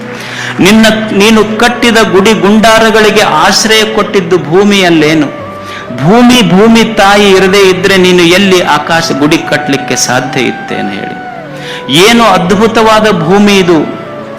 ಈ ಭೂಮಿಯಲ್ಲಿ ಎಂಥ ಸತ್ವ ಇದೆ! ಈ ಭೂಮಿಯನ್ನು ಆರಾಧಿಸುವುದು ಸಂಸ್ಕೃತಿ. ನೀವು ನೋಡಿ, ಎಲ್ಲವೂ ಮಣ್ಣು ಇರದೇ ಇದ್ರೆ ಏನಾದರೂ ಬರಲಿಕ್ಕೆ ಸಾಧ್ಯ ಇತ್ತೇನು ಹೇಳಿ? ಮಣ್ಣಿನಿಂದ ಎಲ್ಲವೂ ಬಂದಿದೆ. ನೀವೊಂದು ಮಾವಿನಕಾಯಿ ಇರ್ತದೆ, ಮಾವಿನ ಹಣ್ಣು, ಸುಮ್ಮನೆ ಗೊಟ್ಟ ಒಗಿತೀರಿ, ಗೊಟ್ಟ ಬೆಳೆದೊಂದು ಸಸಿ ಆಗ್ತದೆ, ಸಸಿ ಬಂದಿದ್ದು ಮಣ್ಣಿನಿಂದ. ಆ ಸಸಿ ಒಂದ್ ದಿವಸ ಮರ ಆಗ್ತದೆ, ಮರ ಬಂದಿದ್ದು ಮಣ್ಣಿನಿಂದ. ಆ ಮರ ಒಂದ್ ದಿವಸ ಹೂವು ಕೊಡ್ತದೆ, ಹೂವು ಬಂದಿದ್ದು ಮಣ್ಣಿನಿಂದ. ಅದು ಒಂದು ದಿವಸ ಹಣ್ಣು ಕೊಡ್ತದೆ, ಹಣ್ಣು ಬಂದಿದ್ದು ಇದೇ ಮಣ್ಣಿನಿಂದ. ಅಂದ್ರೆ ಸಸಿಯೂ ಮಣ್ಣೆ, ಮರವೂ ಮಣ್ಣೆ, ಹೂವು ಸಹಿತ ಮಣ್ಣೆ, ಹಣ್ಣು ಸಹಿತ ಮಣ್ಣೆ. ಹಣ್ಣು ತಿಂದ್ರೆ ಮಣ್ಣು ತಿಂದಂಗ ಆಗೋದಿಲ್ಲ, ಮಣ್ಣು ಬಿಟ್ರೆ ಹಣ್ಣೇ ಬರುವುದಿಲ್ಲ. ಇಂಥ ಭೂಮಿ ಆರಾಧಿಸುವುದನ್ನು ಬಿಟ್ರೆ ಇನ್ಯಾವುದು ದೇವರಾಗ್ಲಿಕ್ಕೆ ಸಾಧ್ಯ? ಇದು ಭೂಮಿ ದೇವರು. ನಾವು ಆ ತೀರ್ಥಗಳು ಈ ತೀರ್ಥಗಳಂತೂ ಹೋಗ್ತೀವಲ್ಲ, ಅವು ತೀರ್ಥಗಳ ಅಲ್ಲಂತಲ್ಲ. ಅಲ್ಲಮ ಅಂತಾನೆ, ಕುಡಿಯುವ ನೀರೇ ತೀರ್ಥ. ಈ ನೆಲದ ಕವಿ ಕಾವ್ಯಾನಂದ ಹೇಳ್ತಾನೆ. ಬರೇ ಹೊರಗಿರೋ ಅಷ್ಟೇ ತೀರ್ಥಗಳಂತ ತಿಳ್ಕೋಬೇಡೋ, ಈ ಪ್ರಕೃತಿ ನಿನ್ನ ಕಣ್ಣೆದುರಿಗಿರುವ ನೀರು. ಕುಡಿಯುವ ನೀರೇ ತೀರ್ಥ, ತಿನ್ನುವ ರೊಟ್ಟಿ ಶಿವನ ಪ್ರಸಾದವು. ಶ್ರಮದ ಬೆವರೇ ಸ್ನಾನ ದುಡಿತದ ಹಾಡೆ ಮಂತ್ರ ನಿನಾದವು. ತೀರ್ಥ ಅಂತಂದ್ರೆ ಎಲ್ಲೋ ಒಂದು ಕಡೆ ಕೃಷ್ಣೆ, ಒಂದು ಮಲಪ್ರಭೆ, ಎರಡು ಕೂಡುವ ಸ್ಥಳ ಅಷ್ಟೇ ಅದು ತೀರ್ಥ. ಕೂಡಲ ಸಂಗಮ ಆಗಲಿಕ್ಕೆ ಸಾಧ್ಯ ಇಲ್ಲ. ಮನುಷ್ಯನೇ ಕಷ್ಟಪಟ್ಟು ದುಡಿಯುವಾಗ ನಿನ್ನ ಬೆವರ ಹನಿಗಳು ಯಾವ ನೆಲಕ್ಕೆ ಬೀಳ್ತವಲ್ಲ, ಕೃಷ್ಣ ಮಲಪ್ರಭೆ ಕೂಡುವ ಸ್ಥಳ ಕೂಡಲ ಸಂಗಮ ಅಷ್ಟೇ ಅಲ್ಲ. ನೀನು ಕಾಯಕದಿಂದ ದುಡಿಯುವಾಗ ನಿನ್ನ ಶ್ರಮದ ಬೆವರಿನ ಹನಿ ಯಾವ ನೆಲಕ್ಕೆ ಬೀಳ್ತವಲ್ಲ, ನಿನ್ನ ಬೆವರ ಹನಿ ನೆಲ ಕೂಡುವ ಸ್ಥಳ ಅದು ಸಾಕ್ಷಾತ್ ಕೂಡಲ ಸಂಗಮ. ಇದು ಅದು ಕೂಡಲ ಸಂಗಮ ಅಲ್ಲೇನು ಹೇಳಿ? ನಮ್ಮ ಹಣೆ ಬರ ಸರಿಗಿಲ್ಲ ಅಂತೀವಿ ನಾವು. ಮನುಷ್ಯನೇ ನಮ್ಮ ಹಣೆಯ ಬರವನ್ನ ಯಾರೋ ಬರದಿಲ್ಲ. ನಿನ್ನ ಹಣೆಯ ಬರಹವನ್ನ ನಿನ್ನ ಬೆವರ ಹನಿಗಳಿಂದ ಮಾತ್ರ ನೀನು ಅಳಕಿಸಲಿಕ್ಕೆ ಸಾಧ್ಯ ಇದೆ. ಇದು ದುಡಿಮೆಯ ಸಂಸ್ಕೃತಿ. ಇದು ಯಾವುದು? ಈ ಪ್ರಕೃತಿಯೇ ನಿಜವಾದ ದೇವರಷ್ಟೇ. ಗಾಳಿ ದೇವರು, ಸೂರ್ಯ ದೇವರು, ವಾಯುದೇವರು. ನಿನ್ನನ್ನು ನೀ ತಿಳ್ಕೊಂಡಿ ಅಂದ್ರೆ ನೀನು ನಿಜವಾದ ದೇವ. ಈ ನಿಸರ್ಗವನ್ನು ನೀನು ಆರಾಧಿಸು ಮನುಷ್ಯನೇ. ನಾವು ದೇವರಿಗೆ ಲಕ್ಷ ದೀಪಗಳನ್ನು ಹಚ್ಚಿ ಆರಾಧಿಸುವುದು ನಿಜವಾದ ದೇವರ ಆರಾಧನೆಯಲ್ಲ. ಲಕ್ಷ ದೀಪಗಳನ್ನು ಹಚ್ಚಿ ದೇವರನ್ನ ಆರಾಧಿಸುವುದಲ್ಲ. ವೃಕ್ಷ ದೀಪಗಳನ್ನು ಹಚ್ಚಿ ದೇವತೆಯನ್ನ ಆರಾಧಿಸು, ನಿಸರ್ಗವನ್ನ ಆರಾಧಿಸು. ವೃಕ್ಷ ದೀಪದಿಂದ ಆರಾಧಿಸಬೇಕು. ಇದನ್ನ ಕೆಡಿಸಬೇಡ ಈ ಜಗತ್ತನ್ನ. ಟಚ್ ನಾಟ್ ಹಾನ್ ಅಂತ ಒಬ್ಬ ಸಂತ, he taught mindfulness. Thich Nhat Hanh ಅವನ ಹೆಸರು. ಆ ಥಿಚ್ ನಾಟ್ ಹಾನ್ ಹೇಳ್ತಾನೆ, ನಮ್ಮ ಬದುಕು ಹೇಗಿರಬೇಕು? ನಾವು ಭೂಮಿ ತಾಯಿಯ ಮೇಲೆ ಇಡುವಾಗ ನಾವಿಡುವ ಪ್ರತಿಯೊಂದು ಹೆಜ್ಜೆ ಹೇಗಿರಬೇಕು ಅಂದ್ರೆ, ನಾನಿಡುವ ಪ್ರತಿಯೊಂದು ಹೆಜ್ಜೆ ನಾನು ಭೂಮಿ ತಾಯಿಗೆ ಮುತ್ತು ಕೊಟ್ಟಂಗಿರ್ಬೇಕಂತ, ನನ್ನ ಹಡೆತಾಯಿಗೆ ಮುತ್ತು ಕೊಟ್ಟಷ್ಟು ಸಂವೇದನಾಶೀಲನಾಗಿ ನಾನು ಈ ಭೂಮಿಯ ಮೇಲೆ ಬದುಕಬೇಕು. ಪ್ರಕೃತಿಯನ್ನ ಆರಾಧಿಸು, ಇದನ್ನ ಕೆಡಿಸಬೇಡ ಅಷ್ಟೇ.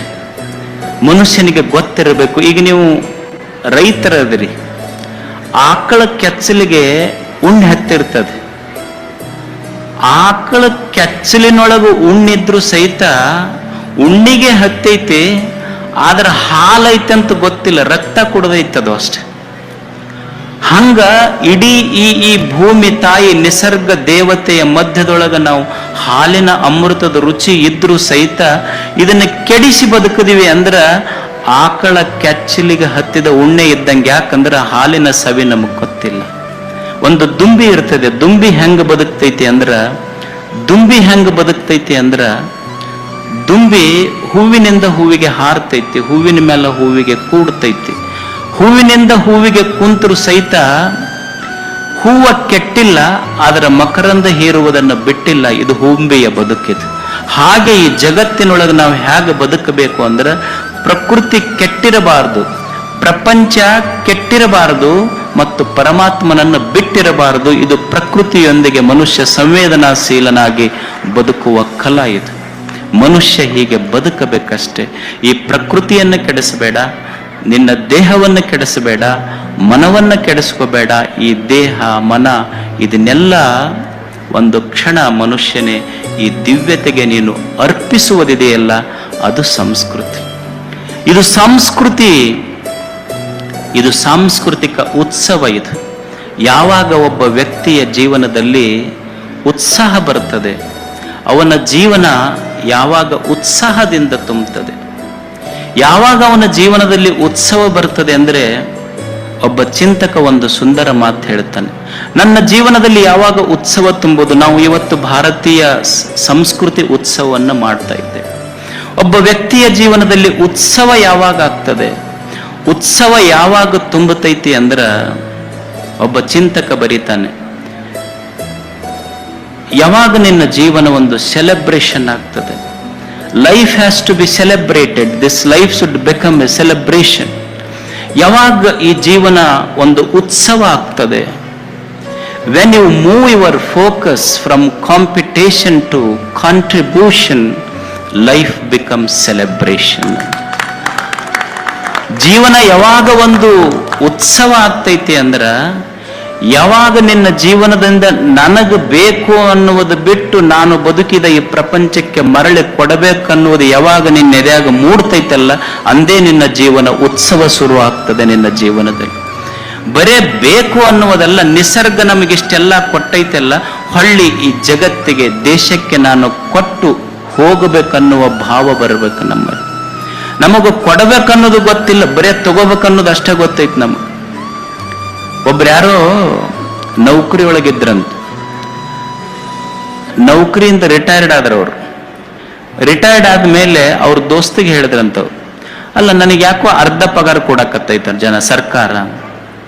ಅವಾಗ ಅವ್ರ ದೋಸ್ತ್ ಹೇಳ್ದಲ್ಲ, ಮತ್ತೆ ರಿಟೈರ್ಡ್ ಆಗಿರಲ್ರಿ ನೀವು ಅರ್ಧ ಪಗಾರ ಕೊಡ್ತಾರಿ, ಕೆಲಸ ಏನೂ ಇರುವುದಿಲ್ಲ, ಅರ್ಧ ಪಗಾರ ಕೊಡ್ತಾರ. ಅವ್ರಂದ್ರಂತ, ಇಲ್ಲ ಮೊದಲು ನಮಗೇನು ಕೆಲಸ ಮಾಡ್ತಿದ್ದಿಲ್ಲ, ಆದ್ರೂ ಅವಾಗ ಪೂರಾ ಕೊಡ್ತಿದ್ರು, ಈಗ ಅದಕ್ಕೆ ಅರ್ಧ ಕೊಡ್ತಾರೋ ಗೊತ್ತಿಲ್ಲ ನಮಗಂತ, ಮೊದಲು ಏನೂ ಮಾಡಿಲ್ಲ ನಾವು. ಅಂದ್ರೆ ನಮ್ಮದೇನದೆ, ದುಡಿಯುವ ಸಂಸ್ಕೃತಿ ಇಲ್ಲ. ಈ ದೇಶಕ್ಕಾಗಿ ಎಷ್ಟು ಜನ ಹೆಂಗ ಪ್ರಾಣ ಕೊಟ್ಟು ನಮಗೊಂದು ಸ್ವಾತಂತ್ರ್ಯವನ್ನ ಕೊಟ್ಟಿದ್ದಾರೆ. ಈ ಸ್ವಾತಂತ್ರ್ಯವನ್ನ ನಾವೆಲ್ಲ ಉಳಿಸ್ಕೋಬೇಕಾಗ್ತದೆ. ಎಷ್ಟು ಜನ ಮಹಾನುಭಾವರು ಇದಕ್ಕೆ, ಭಗತ್ ಸಿಂಗ್ನಂತವ್ರು ಎಷ್ಟು ಪ್ರಾಣ ಕೊಟ್ಟರು. ಲಾಹೋರದ ಜೈಲಿನೊಳಗೆ ಅವನ ನೇಣುಗಂಬಕ್ಕೆ ಹೋಗುವಾಗ ಭಗತ್ ಸಿಂಗನಿಗೆ ಇದ್ದಿದ್ದು 22-23 ವರ್ಷ. 22-23 ವರ್ಷದ ಭಗತ್ ಸಿಂಗ್ ನೇಣುಗಂಬಕ್ಕೆ ಹೋಗುವಾಗ ಜೈಲರ್ ಎದುರಿಗೆ ಬರ್ತಾನೆ. ನೇಣುಗಂಬಕ್ಕೇರುವ ಭಗತ್ ಸಿಂಗ್ ನಕ್ಕೋಂತ ಹೋಗ್ತಾ ಇರ್ತಾನೆ. ಯಾವಾಗ ಸಾವು ಎದುರಿಗೈತಂತ ಗೊತ್ತಾದಾಗೂ ಸಹಿತ ನಕ್ಕೋಂತ ಹೋಗ್ತಿರ್ತಾನೆ. ಆ ಜೈಲರ್ಗೆ ಹೇಳ್ತಾನೆ, ಯಾರು Bhagat Singh, you are fortunate to be here. ನೀನು ಬಹಳ ಪುಣ್ಯ ಮಾಡಿ ಇಲ್ಲಿರ್ಬೇಕಾದ್ರ, ಯಾಕಂದ್ರ how Indian patriots are going to embrace death with love. ಭಾರತದ ರಾಷ್ಟ್ರ ಪ್ರೇಮವುಳ್ಳ ಭಕ್ತರು ಹೆಂಗ ಸಾವನ್ನ ಪ್ರೇಮದಿಂದ ಮಾತೃಭೂಮಿಗಾಗಿ ಸ್ವೀಕಾರ ಮಾಡ್ತಾರ ಅನ್ನೋದು ನೋಡುವ ಕ್ಷಣ ನಿನಗೆ ಸಿಕ್ಕೈತೆಲ್ಲ. ನೇಣುಗಂಬಕ್ಕೆ ಭಗತ್ ಸಿಂಗ್ ಹೋಗಬೇಕಾದ್ರೆ ಭಗತ್ ಸಿಂಗನ ತಾಯಿ ವಿದ್ಯಾವತಿ ಬಂದು ನಿಂತು ಕಣ್ಣೀರು ಹಾಕ್ತಿರ್ತಾಳೆ. ಯಾವ ತಾಯಿಗೆ ದುಃಖ ಆಗೋದಿಲ್ಲ ಹೇಳಿ, ತನ್ನ ಮಗ ನೇಣುಗಂಬಕ್ಕೆ ಹೋಗ್ತಾ ಇರುವಾಗ. 22-23 ವರ್ಷದ ತನ್ನ ಹೊಟ್ಟೆಯಲ್ಲಿ ಹುಟ್ಟಿದ ಮಗ ನೇಣುಗಂಬಕ್ಕೆ ಹೋಗುವಾಗ ತಾಯಿ ವಿದ್ಯಾವತಿ ನಿಂತು ಕಣ್ಣೀರು ಹಾಕ್ತಿರ್ತಾಳ. ಕಣ್ಣೀರು ಹಾಕುವಾಗ ಭಗತ್ ಸಿಂಗ್ ಅದನ್ನ ನೋಡಿ ತಾಯಿ ಹತ್ರ ಹೋಗಿ ಕಣ್ಣೀರು ಒರೆಸಿ ಅವ್ವಗೆ ಹೇಳ್ತಾನೆ, ಅವ್ವ, ಈ ದೇಶದ ಯಾವ ತಾಯಿ ಆದ್ರೂ ಅಳಬಹುದು, ಅಳ್ಳಿ, ಆದ್ರೆ ಭಗತ್ ಸಿಂಗನ ತಾಯಿ ಕಣ್ಣಾಗ ನೀರು ಬರಬೇಕ. ಅವಾಗ ತಾಯಿ ವಿದ್ಯಾವತಿ ಹೇಳ್ತಾಳ, ಮಗ, ಭಗತ್ ಸಿಂಗ ನನಗೆ ಎದಕ್ಕೆ ಕಣ್ಣಾಗ ನೀರು ಬಂದೈತಿ ಅಂದ್ರೆ ನೀ ನೇಣುಗಂಬಕ್ಕೆ ಏರಾಕತ್ತಿ ಅಂತ ಹೊಂಟಿಯಲ್ಲ, ಅದಕ್ಕೆ ನನಗೆ ದುಃಖ ಆಗಿಲ್ಲ ಮಗ. ನನ್ನ ಗರ್ಭದ ಮೇಲೆ ನನಗೆ ಸಿಟ್ಟು ಬಂದು ನನಗೆ ದುಃಖ ಆಗಕತ್ತೈತಿ. ಯಾಕಂದ್ರ ನನ್ನ ಗರ್ಭಕ್ಕೆ ಭಗತ್ ಸಿಂಗನಂಥ ಒಬ್ಬನೇ ಮಗನನ್ನ ಜನ್ಮ ಕೊಡುವ ಸಾಮರ್ಥ್ಯ ಬಂತೆ ಹೊರತು ಅಕಸ್ಮಾತ್ 10 ಜನರಿಗೆ, ಅಕಸ್ಮಾತ್ 10 ಮಕ್ಕಳಿಗೆ ನನ್ನ ಗರ್ಭಕ್ಕೆ ಜನ್ಮ ಕೊಡುವ ಸಾಮರ್ಥ್ಯ ಬಂದಿದ್ರ 10 ಮಕ್ಕಳಿಗೆ ದೇಶ ಸೇವಾ ಮಾಡಕ್ ಕಳಿಸ್ತಿದ್ದೆ. ನನ್ನ ಗರ್ಭದ ಮೇಲೆ ಸಿಟ್ಟಾಗಿ ಬಂದು ನೇಣು ಗಂಬಕ್ಕೇರುವ ಭಗತ್ ಸಿಂಗ ತನ್ನ ತಾಯಿಗೊಂದು ಮಾತು ಹೇಳ್ತಾನೆ, ಯವ್ವ, ಇದು ಇವ ಒಬ್ಬನೇ ಭಗತ್ ಸಿಂಗ್ ಅಲ್ಲ, ನೇಣುಗಂಬಕ್ಕೆ ಹೋಗೋ ಭಗತ್ ಸಿಂಗ್ ಅಲ್ಲ. ಭಾರತದ ಯಾವ ಯಾವ ಮನೆಗಳಲ್ಲಿ ವಿದ್ಯಾವತಿ ಅಂತ ತಾಯಿ ಇರ್ತಾಳಲ್ಲ, ಅಂತ ಎಲ್ಲ ಮನೆಗಳಲ್ಲಿ ಭಗತ್ ಸಿಂಗ್ರೇ ಹುಟ್ಟುತ್ತಾರ ಅನ್ನೋದು ನೇಣುಗಂಬಕ್ಕೇರುವಂಥ ಭಗತ್ ಸಿಂಗನ ಮಾತು. ಅದಕ್ಕೆ ಇದು ಇದು ಇದು ಈ ದೇಶಕ್ಕಾಗಿ ನಮ್ಮಲ್ಲೇನಿದೆ ಅಂದ್ರೆ I am first, nation last. ನಮಗ್ ಅದರ ನಿಜವಾದ ಸಂಸ್ಕೃತಿ ಯಾವುದು ಅಂದ್ರೆ nation first, I am last. ಇದು ನಿಜವಾದ ಸಂಸ್ಕೃತಿ. ಇದು ನಮ್ಮಲ್ಲಿ ಬರಬೇಕು. ಇಲ್ಲಿ 9 ದಿನಗಳ ಕಾಲ ಮಾತೃ ಶಕ್ತಿ ಸಂಗಮದಿಂದ ಹಿಡಿದು ಇಲ್ಲಿಯವರೆಗೂ ಒಂದು ಭಾರತೀಯ ಸಾಂಸ್ಕೃತಿಕ ಉತ್ಸವ ಇಲ್ಲಿ ನಡೆದಿದೆ. ಮೊದಲನೇ ದಿವಸ ತಾಯಿ ಕೈಯನ್ನು ತುತ್ತುಣ್ಣುವ ಕಾರ್ಯಕ್ರಮ, ಅಂದಿನಿಂದ ಹಿಡಿದು ಇಲ್ಲಿಯವರೆಗೆ ಕಾರ್ಯಕ್ರಮಗಳು ನಡೆದಾವಿಲ್ಲಿ. ಮೊದಲನೇ ಕಾರ್ಯಕ್ರಮ ಏನು? ತಾಯಿ ಕೈಯನ್ನು ತುತ್ತುಣಬೇಕು. ಎಷ್ಟು ಮಂದಿಗೆ ಸಿಗ್ತದೆ ಹೇಳ್ರಿ? ಹಣ ಇದ್ದವನಿಗೆ ಹೋಟೆಲ್ನಾಗ ನೀವು ಉಣಬೇಕಾದ್ರ ಹಣ ಬೇಕು, ತಾಯಿ ಕೈಯನ್ನು ತುತ್ತು ತಿನ್ನಬೇಕಾದ್ರೆ ಋಣ ಬೇಕಾಗ್ತದಷ್ಟೇ. ಋಣ ಇದ್ದವನಿಗೆ ಮಾತ್ರ ಸಿಗ್ತದೆ. ಅದಕ್ಕಂಥ ಒಂದು ಋಣಾತ್ಮಕ ಬದುಕನ್ನು ಕಲಿಸುವುದಕ್ಕಾಗಿ ಮಾತೃಶಕ್ತಿ ಸಂಗಮ ಮೊದಲು ಮನೆಯಾಗಿನ ತಾಯಂದಿರಿಗೆ ರೆಡಿ ಮಾಡ್ಬೇಕಂತ ಅವರು ಮೊದಲನೇದು ಅದು ರೆಡಿ ಮಾಡ್ಯಾರ. ಯಾಕಂದ್ರ ಅವರು ಸರಿಯಾಗಿ ಬಿಟ್ರೆ ಉಳಿದಿದ್ದ ಮನೆಯೆಲ್ಲ ತಾನ ಸರಿಯಾಕೈತದ. ಒಬ್ಬ ಪುಸ್ತಕ ಬರೆದಿದ್ನಂತಂದು, ಅದು ಪುಸ್ತಕ ಭಾರಿ ಸೇಲ್ ಆತಂತದ್ದು, ಭಯಂಕರ ಸೇಲ್ ಆತದು. ಅನ್ಲಿಮಿಟೆಡ್ ಒಂದು 50 ಮುದ್ರಣ 100 ಮುದ್ರಣ ಹೋತಂತ. ಉಳಿದು ಬರೆಯವರಿಗೆ ಬರಹಗಾರರಿಗೆಲ್ಲ ಸಿಟ್ಟು ಬಂತಂತ. ಇವ ನಮ್ಮ ಮಗ್ಗಲಿದ್ದು ನಾವು 100 ಪುಸ್ತಕ ಬರೆದಿವಿ, ನಮ್ಮದು ಸೇಲ್ ಆಗುವಲ್ದು. ಇವ ಒಂದ ಪುಸ್ತಕ ಬರೆದನ ಇಷ್ಟ ಹೆಂಗ್ ಸೇಲ್ ಆತು ಏನಾರ ಅಂತ ಕೇಳಕ್ ಬಂದ್ರು. ಅವ ಪುಸ್ತಕ ಬರೆದಿದ್ದ, ಅದ್ರ ಹೆಸರು ಏನಿತ್ತು ಅಂದ್ರ ಹೌ ಟು ಚೇಂಜ್ ಲೈಫ್. ಆದ್ರೆ ತಪ್ಪು ಮಿಸ್ಟೇಕ್ ಆಗಿ ಏನಾಗಿತ್ತು, ಅದು ಯಾಕೆ ಸೇಲ್ ಆಗಿತ್ತು ಅಂದ್ರೆ ಹೌ ಟು ಚೇಂಜ್ ಲೈಫ್ ಹೋಗಿ ಹೌ ಟು ಚೇಂಜ್ ವೈಫ್ ಅಂತ ಆಗಿತ್ತು. ಅದಕ್ಕೆ ಸೇಲ್ ಆಗಿತ್ತು ಅದು ಅಷ್ಟೇ. ಅವ್ರೇನು ಬದಲಾಗವ್ರಲ್ಲ ಬಿಡವ್ರಲ್ಲ, ಆದ್ರೆ ಮಾಡಕ್ ಮಂದಿ ಪ್ರಯತ್ನ ಬೆನ್ನು ಹತ್ತಿತ್ತದು. ನೀವು ನೋಡ್ರಿ, ಸುಮ್ಮನೆ ಹೆದರ್ತಾರ. ಒಂದು ಸುಮ್ಮನೆ ಕೈಯಾಗಿನ ಫೋನ್ ವೈಬ್ರೇಟ್ ಆಗಕತ್ತಿತ್ತು ಅಂದ್ರೆ ಅದು ಮಿಸ್ ಕಾಲ್ ಅಂತ ತಿಳ್ಕೊಬೇಕು. ಮತ್ತು ಫೋನ್ ಹಿಡ್ದವನ ವೈಬ್ರೇಟ್ ಆಗಕತ್ತಿತ್ತಂದ್ರೆ ಮಿಸ್ಸಸ್ ಕಾಲ್ ಅಂತ ತಿಳ್ಕೊಬೇಕು. ಅದಷ್ಟು ಅಂದ್ರೆ ಮನ್ಯಾಗ ಅವ್ರನ್ನ ರೆಡಿ ಮಾಡಬೇಕು ಅನ್ನೋದು ಪಾಟೀಲ್ಜಿದು. ಮೊದಲು ಅವ್ರು ರೆಡಿ ಮಾಡಬೇಕು. ಮತ್ತು ಒಂದು ಮನಿ ನಡೆಸೋದೈತಲ್ಲ, ಒಂದು ಮನಿ ನಡೆಸೋದು ಅಷ್ಟು ಹಗರ ಕೆಲಸ ಅಲ್ಲ. ಅವ್ರಿಗೆ ಹಿಂದಕ್ಕೆ ಪರಿಚಯ ಮಾಡಿಸ್ಬೇಕಂದ್ರೆ ಏನಂತಿದ್ರು ಅಂದ್ರೆ ಇವ್ರು ನಮ್ಮ ಕುಟುಂಬ ಅಂತ ಪರಿಚಯ ಮಾಡಿಸ್ತಿದ್ರು. ಅಂದ್ರೆ ಇನಿ ಮನಿ ನಿಂತಿದ್ದ ಅಕ್ಕಿ ಮ್ಯಾಲ ಅಂತ, ಮನಿ ನಿಂತಿದ್ದ ಅಕ್ಕಿ ಮ್ಯಾಲ. ಅದಕ್ಕೆ ಅವ್ರಿಗೆ ನೀವೇನಂತೀರಿ, ಹೋಮ್ ಮಿನಿಸ್ಟರ್ ಅನ್ನೋದಲ್ಲ ಮನ್ಯಾಗ. ಮತ್ತು ಒಂದು ಸಣ್ಣ ಮನಿ ಕುಟುಂಬ ನಡೆಸೋದು ಅಂದ್ರೆ ಒಂದು ಸರ್ಕಾರ ನಡೆಸ್ದಂಗ ಅದು ಅಷ್ಟು ಹಗರ ಕೆಲಸ ಇಲ್ಲ. ಮತ್ತು ಅವರು ಒಂದೊಂದು ಖಾತೆ ನಿರ್ವಹಣೆ ಮಾಡ್ತಾರ. ಅವ್ರು ಈಗ ಹೆಣ್ಮಕ್ಳು ಇರ್ತಾರ, ಮನ್ಯಾಗ ಹೋದ್ರು, ಅಡಿಗೆ ಮನ್ಯಾಗ ಹೋದ್ರು ಅಂದ್ರ ಆಹಾರ ಖಾತೆ ಸಚಿವರವ್ರು. ಮತ್ತು ಬೆಡ್ರೂಮಿಗೆ ಹೋದ್ರು ಮಕ್ಕೊಳಕಂದ್ರ ವಸತಿ ಖಾತೆ ಸಚಿವರು. ಮತ್ತು ಡೈನಿಂಗ್ ಇದ್ರೊಳಗೆ ಟಿವಿ ಹಾಲ್ನಾಗ ಕುಂತು ಟಿವಿ ಗಿವಿ ನೋಡಕತ್ರು ಅಂದ್ರ ಕನ್ನಡ ಮತ್ತು ಸಂಸ್ಕೃತಿ ಇಲಾಖೆ ಸಚಿವರವ್ರು. ಮತ್ತು ಅವ್ರು ಕೊಟ್ಟ ನೆನಪಿನ ಕಾಣಿಕೆ ಸೀರೆ ಅವರಿಗೆ, ಅವ್ರು ಕೊಟ್ಟ ಸೀರೆ ಇವ್ರಿಗೆ, ಇವ್ರು ಕೊಟ್ಟ ಬಟ್ಟೆ ಅವ್ರಿಗೆ, ಅವ್ರು ಕೊಟ್ಟ ಬಟ್ಟೆ ಇವ್ರಿಗೆ ಒಯ್ದು ಆಯರಿ ಮುಯಿ ಮಾಡ್ತಾರಲ್ಲ, ಅವಾಗ ಅವರು ಸಮಾಜ ಕಲ್ಯಾಣ ಸಚಿವರವ್ರು. ಯಾಕಂದ್ರೆ ಅವ್ರಿಗೆ ಇವ್ರದ್ದು ಅವ್ರಿಗೆ ಹಂಚಬೇಕಲ್ಲ.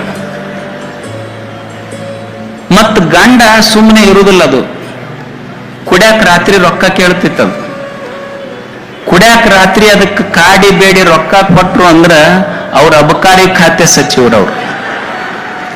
ಮತ್ತದು ಕುಡ್ದು ಎಲ್ಲೋ ಬಿದ್ದು ಕಾಲ್ಗೆಲ್ ಮುರ್ಕೊಂತು ಅಂದ್ರ ಅದಕ್ಕೆ ಕರ್ಕೊಂಡ್ಬಂದು ಜೋಪಾನ ಮಾಡ್ಬೇಕಲ್ಲ, ಆರೋಗ್ಯ ಮತ್ತು ಕುಟುಂಬ ಕಲ್ಯಾಣ ಖಾತೆ ಸಚಿವರವ್ರು. ಎಲ್ಲ ಖಾತೆಗಳನ್ನು ನಿಭಾಯಿಸಬೇಕಾಗ್ತೈತಿ. ಅದಕ್ಕೆ ಮಾತೃ ಸಂಗಮದಿಂದ ಹಿಡ್ಕೊಂಡು ದೇಶ, ಧರ್ಮ, ಸಂಸ್ಕೃತಿಯವರೆಗೆ ಸುಮಾರು 9 ದಿನಗಳ ಈ ಸಾಂಸ್ಕೃತಿಕ ಉತ್ಸವ ನಮ್ಮೆಲ್ಲರಿಗೆ ಪಾಟೀಲ್ಜಿಯವರು ಇಲ್ಲಿ ದರ್ಶನ ಮಾಡಿಸಿದ್ದಾರೆ. ಇದು ಒಂದು, ಈಗ ನೋಡಿ, ಹಿಂದೆ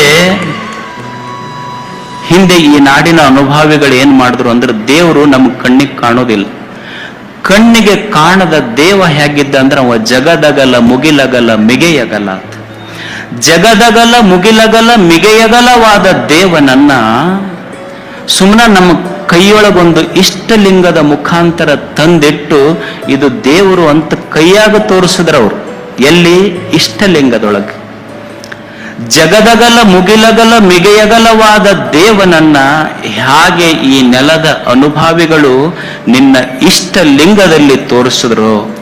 ಜಗದಗಲ ಮುಗಿಲಗಲ ಮಿಗೆಯಗಲವಾದ ಭಾರತೀಯ ಸಂಸ್ಕೃತಿಯನ್ನ, ಭಾರತದ ಸಂಸ್ಕೃತಿಯನ್ನ ಬೀರನಹಳ್ಳಿಯಂತ ಒಂದು ಸ್ಪಷ್ಟ ಲಿಂಗದಲ್ಲಿ ಇಲ್ಲಿ ದರ್ಶನ ಮಾಡಿಸಿದಾರು. ಒಂದು ಸಣ್ಣ ಹಳ್ಳ್ಯಾಗ ಏನ್ ಜನ ಬಂದಿಲ್ಲ ಅಂತ ತಲೆ ಕೆಡಿಸ್ಕೊಳ್ಳೋದಲ್ಲ, ನಮ್ಮ ಕೆಲಸ ನಾವು ಮಾಡೋದು. ಜನ ಬರ್ತಾರ ಬಿಡ್ತಾರೆ, ಯಾರಿಗೆ ಬೇಕಾಗೈತೆ ಹೇಳ್ರಿ. ಜನ ಸಿನಿಮಾ ಸ್ಟಾರ್ಗಳು ಬಂದ್ರೆ ಬರ್ತಾರೆ. ಈ ದೇಶದ ಸಂಸ್ಕೃತಿ ನಾವೆಲ್ಲ ಹೊಗಳ್ತೀವಲ್ಲ, ಇದ್ರ ಜೊತೆಗೆ ಇದರ ನ್ಯೂನ್ಯತೆಗಳು ಇವೆ. ನೀವು ಎಂಥ ಹೊಸ ಇನೋವಾ ಕಾರ್ ತಗೊಂಡ್ರು ಕಾರ್ಬನ್ ಬಿಡೋದಾದ್ರು. ಹಂಗ ಇದು ಎಷ್ಟೇ ನಾವು ಈ ದೇಶದ ಬಗ್ಗೆ ಹೊಗಳಿದ್ರು ಸಹಿತ ಇಲ್ಲೇನು ಹೆಚ್ಚು ಕಡಿಮೆ ಇಲ್ಲ ಅಂತಲ್ಲ. ಇದನ್ನ ನಾವು ಸುಧಾರಿಸ್ಕೊಳ್ಬೇಕಾಗ್ತದೆ. ಈ ದೇಶ ಹೆಂಗಂದ್ರ, ಇದು ಭಾರತ ದೇಶ ಹೆಂಗಂದ್ರ, ನೀವು ಕೈಯಾಗಿನ ಮೊಬೈಲ್ ಇರ್ತೈತಲ್ಲ, ಮೊಬೈಲ್ ಹೊಡಿಬಾರ್ದಂತ ತಿಳ್ಕೊಂಡು ಕೈಯಾಗಿನ ಮೊಬೈಲ್ ಹೊಡಿಬಾರ್ದಂತ ಸ್ಕ್ರೀನ್ ಗಾರ್ಡ್ ಹಾಕ್ತಿವಿ. ಆದ್ರೆ ತಲೆ ಹೊಡಿಬಾರ್ದಂತ ಹೆಲ್ಮೆಟ್ ಹಾಕೊಂಡು ಅಡ್ಡಾಡುದಿಲ್ಲ ನಾವು. ಕಾಲಾಗಿನ ಚಪ್ಪಲಿ ಹಾಕೊಳಕ್ ಪಾದರಕ್ಷೆ AC ರೂಮ್ ನಿಂದ ತಗೊಂತೀವಿ, ಕಾಯಿಪಲ್ಯ ಮಾತ್ರ ಮಾರ್ಕೆಟ್ ನಿಂದ ತಗೊಂತೀವಿ. ಆಫೀಸ್ಗೆ ಹೋಗುವಾಗ ಎಲ್ಲರಿಗೆ ಬಹಳ ಅವಸರ, ಮತ್ತೆ ಆಫೀಸ್ಗೆ ಹೋಗೋದು ಎಲ್ಲರೂ ತಡಾಗೆ ಹೋಗ್ತೇವೆ ಅಷ್ಟ್ರು. ಮದುವೆ ಅಂತ ಕೇಳಿದ್ರೆ ಎಲ್ಲರೂ ನಾಚ್ಕೊಂತಾರ. ಮದುವೆ ಅಂತ ನೀವು ಯಾರಿಗಾರ ಕೇಳ್ರಿ, ಮದುವೆ ಅಂದ್ರೆ ಎಲ್ಲರೂ ನಾಚ್ಕೊಂತಾರ. ಮದುವೆ ಅಂದ್ರೆ ಎಲ್ಲರೂ ನಾಚ್ಕೊಂತಾರ. ಆದ್ರೂ 150 ಕೋಟಿ ಜನಸಂಖ್ಯೆ ಭಾರತದ್ದು, ನಾಚ್ಕೊಳ್ಳೋದು ಮಾತ್ರ ಬಿಟ್ಟಿಲ್ಲ ಯಾರು. ಇದು ವೈಶಿಷ್ಟ್ಯಪೂರ್ಣ ದೇಶ ಅಷ್ಟೇ. ಇದು ನೀವು ಸಿನಿಮಾ ಹೀರೋಗಳು ಬಂದ್ರೆ ಬರ್ತಾರ, ಆದ್ರೂ ಕುರ್ಚಿ ಖಾಲಿ. ಯಾಕಂದ್ರೆ ಜನರು ಅವರ ಟೇಸ್ಟ್ಗಳು ಭಿನ್ನಾಗಿದ್ದಾವೆ. ಆದ್ರೆ ಅವರು ಬರ್ಲಿ ಬಿಡ್ಲಿ, ಆದ್ರೆ ಪಾಟೀಲ್ಜಿ ಅವರು ಇದು ನನ್ನ ಕರ್ತವ್ಯ ಅಂತ ಮಾಡಿದ್ರಲ್ಲ, ಇದು ಕರ್ತವ್ಯ ಪ್ರಜ್ಞೆ ನಮ್ಮೆಲ್ಲರಲ್ಲಿ ಬರಬೇಕು. ಜನರನ್ನು ನೋಡಿ ಮಾಡುವುದಲ್ಲ, ಆತ್ಮಸಾಕ್ಷಿಯಾಗಿ ನಾನು ಬದುಕುವುದು. ಆ ಪುಟ್ಟ ದೇಹದಲ್ಲಿ ನೋಡಿ, ಅವರಿಗೆ 80 ವರ್ಷ. ಆ ಪುಟ್ಟ ದೇಹದೊಳಗೆ ಬೆಟ್ಟದಷ್ಟು ದೇಶ ಪ್ರೇಮ ಇದೆ ಅವರಲ್ಲಿ. ಒಂದು ಪುಟ್ಟ ದೇಹದೊಳಗೆ ಬೆಟ್ಟದಷ್ಟು ದೇಶ ಪ್ರೇಮ ಇಟ್ಕೊಂಡು ಎಷ್ಟು ಸಾಂಸ್ಕೃತಿಕ ಉತ್ಸವಗಳನ್ನು ಮಾಡಿದ್ರು. ಎಷ್ಟೆಲ್ಲ ಪೆಂಡಾಲು, ಊಟದ ವ್ಯವಸ್ಥೆ, ಕೃಷಿ ಎಲ್ಲ ವ್ಯವಸ್ಥೆ ಮಾಡಿದ್ದಾರೆ. ಎಷ್ಟು ದೊಡ್ಡ ಸ್ಟೇಜ್ ಮಾಡಿದ್ದಾರೆ. ಎಷ್ಟೆಷ್ಟು ಸಾಧಕರನ್ನು ಇಲ್ಲಿ ಕರೆಸಿದ್ದಾರೆ. ನೀವು ಮೈಸೂರಿನ ಕಡೆ ಹೋದ್ರೆ ಕನ್ನಂಬಾಡಿ ಕಟ್ಟಿದ ವಿಶ್ವೇಶ್ವರಯ್ಯ ಇದ್ದ.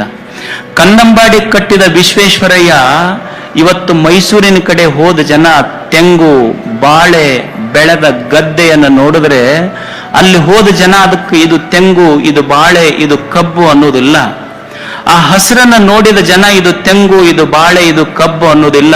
ಅದನ್ನ ನೋಡಿದ ಜನ ಇದೆಲ್ಲ ವಿಶ್ವೇಶ್ವರಯ್ಯ, ಇದೆಲ್ಲ ವಿಶ್ವೇಶ್ವರಯ್ಯ ಅಂತ ಕರೀತಾರೆ. ಹಾಗೆ ಇವತ್ತು ಈ ಭಾರತೀಯ ಸಾಂಸ್ಕೃತಿಕ ಉತ್ಸವದ ಒಂದು ಸಾಧನೆ, ಇದನ್ನೆಲ್ಲ ಕಣ್ಣಾಡಿಸಿದಾಗ ಬರುವ ಒಂದೇ ಒಂದು ಶಬ್ದ, ಇದು ಪಾಟೀಲ್ಜಿ, ಇದು ಪಾಟೀಲ್ಜಿ ಅಷ್ಟೇ. ಅವರ ಶ್ರಮ ಇದಕ್ಕೆ ಬಹಳಷ್ಟಿದೆ. ಈ ಸಾಂಸ್ಕೃತಿಕ ಉತ್ಸವ ಇದು ಯಶಸ್ವಿ ಆಗಬೇಕು. ಒಂದು ಪುಟ್ಟ ದೇಹದಲ್ಲಿ ಇಷ್ಟೊಂದು ದೇಶ ಪ್ರೇಮ ಇಟ್ಕೊಂಡು ಇದನ್ನೆಲ್ಲ ಮಾಡಿದ್ದಾರೆ. ನಮಗೆಲ್ಲ ಈ ದೇಶದ ಬಗ್ಗೆ, ಈ ನೆಲದ ಬಗ್ಗೆ, ಈ ಮಣ್ಣಿನ ಬಗ್ಗೆ ನಮಗ ತುಂಬಾ ಅಭಿಮಾನ ಇರಬೇಕು. ಕೊನೆಯ ಮಾತು, ಈ ದೇಶದ ಒಬ್ಬ ಕವಿ ಈ ದೇಶದ ಬಗ್ಗೆ ಒಂದು ತುಂಬಾ ಸುಂದರವಾದ ಮಾತು ಬರೀತಾನೆ. ये वंदन की भूमि है, ये अभिनंदन की भूमि है, ये अर्पण की भूमि है, ये तर्पण की भूमि है. ये अर्पण की भूमि है, ये तर्पण की भूमि है. इस देश की बिंदु बिंदु हमारे लिए गंगा है. इस देश की बिंदु बिंदु हमारे लिए गंगा है. इस देश के कंकर कंकर में शंकर है. हम जिएंगे तो इस देश के लिए जिएंगे, हम मरेंगे तो भी इस देश के लिए मरेंगे. हम मरने के बाद भी बहती हुई गंगा में यदि कोई हमारा अस्थियों को कान लगा के सुनेगा, एक ही आवाज आएगा, भारत माता की जय. भारत